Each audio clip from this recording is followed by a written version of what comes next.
السلام علیکم ورحمۃ اللہ وبرکاتہ۔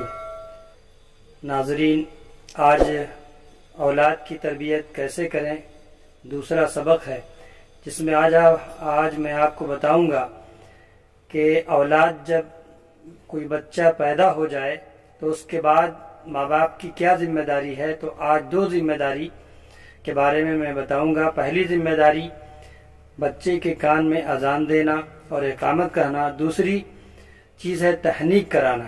اس کے کیا فوائد ہیں، کیا نقصانات ہیں دنیاوی اور دینی، یہ سب آپ کو ہم انشاءاللہ آگے بتائیں گے۔ اس سے پہلے جو سبق تھا وہ یہ تھا کہ ماں باپ کو اپنے پہلی ذمہ داری اپنے گھر کے ماحول کو درست کرنا، اپنی کیفیت کو بدلنا، اپنی ذمہ داری کو سمجھنا، اس تعلق سے تھا۔ آپ چاہیں تو پچھلا ویڈیو دیکھ سکتے ہیں۔ اولاد کی تربیت کیسے کریں، سبق نمبر 1۔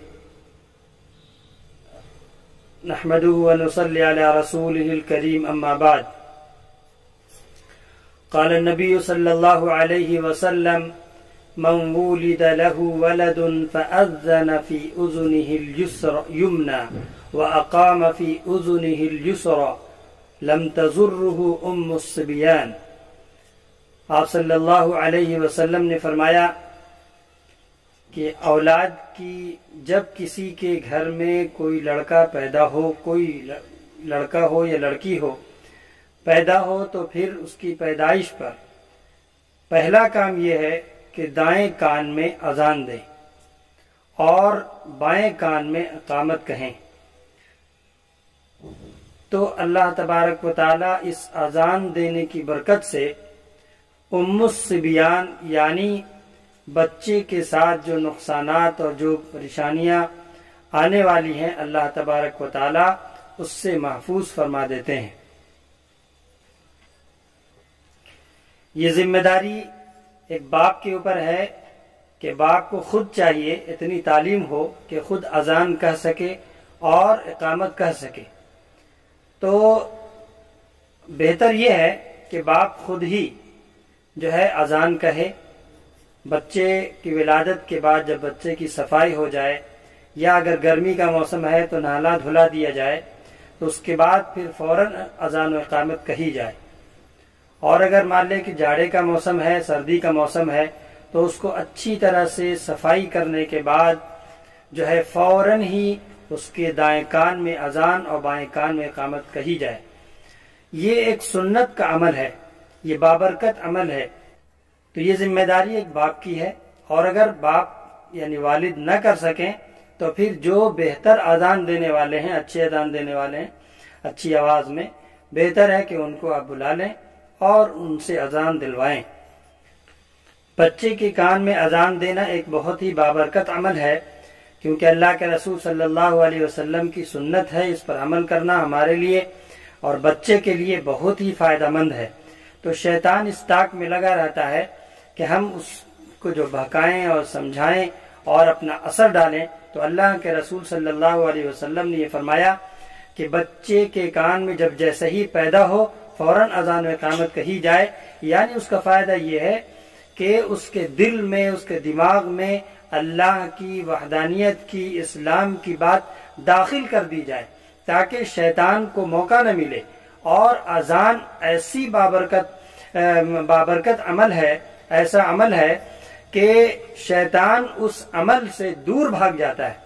تو جیسے ہی اذان دی جاتی ہے تو شیطان اپنے سارے حربے کو رکھتے ہوئے اور دور فرار ہو جاتا ہے، اور اس بچے کو بہکانے اور اپنی شرارت سے اللہ تبارک و تعالی شیطان کی شرارت سے محفوظ فرما دیتے ہیں اذان کی برکت سے۔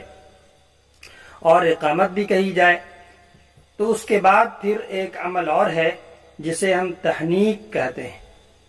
تحنیک عموماً ہم لوگ نہیں کرتے ہیں۔ اللہ کے رسول صلی اللہ علیہ وسلم کے پاس جب بچے کو پیش کیا جاتا تھا تو آپ صلی اللہ علیہ وسلم جو ہے تحنیک فرماتے اور اس کے لیے برکت کی دعا کرتے تھے۔ تحنیک کیا ہے؟ تحنیک یہ ہے کہ کھجور چبا کر کوئی بابرکت شخص، اللہ کے ولی نیک صالح، اور اگر باپ خود ہی نیک صالح ہیں، والد محترم نیک صالح ہیں، تو بہتر ہے کہ خود باپ ہی کرے، ورنہ جو آپ کے قرب و جوار میں یا آپ کے جو قریب میں جو بہتر بڑے اللہ کے ولی ہیں، نیک صالح ہیں، چاہیے کہ آپ یا تو ان کے پاس لے کر جائیں بچے کو، یا یہ کہ آپ ان کو اگر مناسب ہو تو آپ انہیں بلا لیں۔ اگر یہ فوراً عمل ہو جائے تو زیادہ بہتر ہے، ورنہ تحنیک میں آپ مؤخر بھی کر سکتے ہیں، مان لیں 1-2 گھنٹے بعد، یا یہ کہ 1 دن کے بعد آپ لے کر جائیں، لیکن اگر پہلی غذا تحنیک کے ذریعے سے ہو تو بچے کے لیے بہت ہی زیادہ فائدہ مند اور مفید ہے۔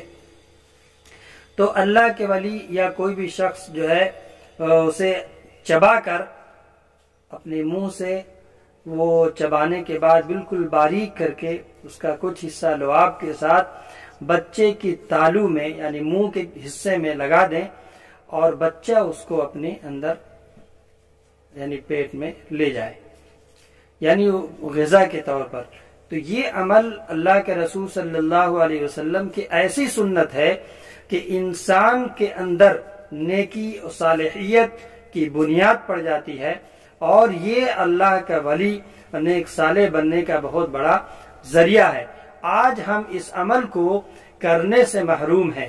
تحنیک کے بارے میں شاید بہت سے لوگ کرتے ہیں، لیکن عمومی طور پہ اس کی معلومات لوگوں کو نہیں ہے۔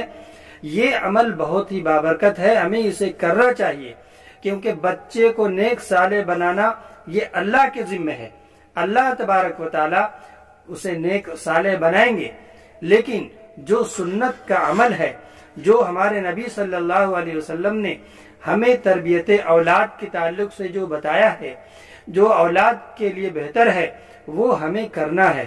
یہ ماں باپ کی ذمہ داری ہے، اسے ہم کرتے چلے جائیں، اور پھر یہ اللہ کا کام ہے کہ اسے صالح اور اپنا ولی، اپنا دوست بنائے۔